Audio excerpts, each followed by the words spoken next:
So let me ask you the exact same thing. Let's say hypothetically you bought a computer monitor from a YouTube channel that had, I don't know, two or 300,000 subs on it, and they Mhm. happen, like, this is very hypothetical. They happen to make their own brand of computer monitor. Would you return that?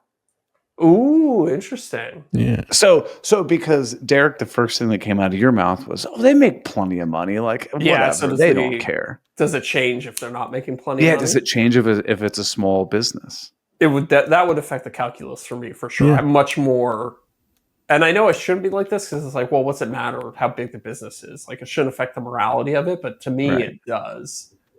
I don't know. Absolutely. I I feel, have no shame in that game. Yeah. yeah. Derek, would you return something to a small creator? I would be more cautious about my purchase to avoid having to make a return. Now, if I got something and it was broken, or Of course, there of was a course. legitimate Yeah. reason to make a return, I would make the return. Sure. But if I just didn't like it, I would definitely contemplate why I didn't like it and the validity of that return. I also think most small creators, when you order something from them, it wouldn't be easy to return it. You know what I that mean? too. Yeah, Like, there's it not would just be- a return button typically. Yeah, there's not like, you go on Amazon, you don't have to talk to anybody. You just go to your order history, you click the thing, say, I want to return this. They say why, you click a button from a drop down list, and then they give you a label to print out and take to the post office. Right.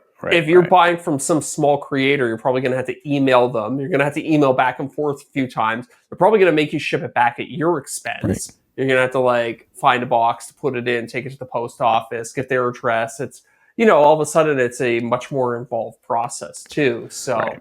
They're going to have you troubleshoot it and power it down and turn it off and on and yeah. do all that fun stuff. Especially if it's an electronic item. Yeah. The flip side to that too is that I think I would be more careful about buying something from Yeah. I'd be less likely to make an impulse purchase. Yeah. Because I'd be like, well, I know if I don't like this thing, then giving it back is going to be a pain in the ass. Yeah, and I think if I made the impulse purchase, especially from a smaller creator, I would get it, maybe not be happy with it, and as long as it's not too expensive, I'd probably end up just eating the cost of it. Yeah, sub $100, I would definitely just eat the cost of it.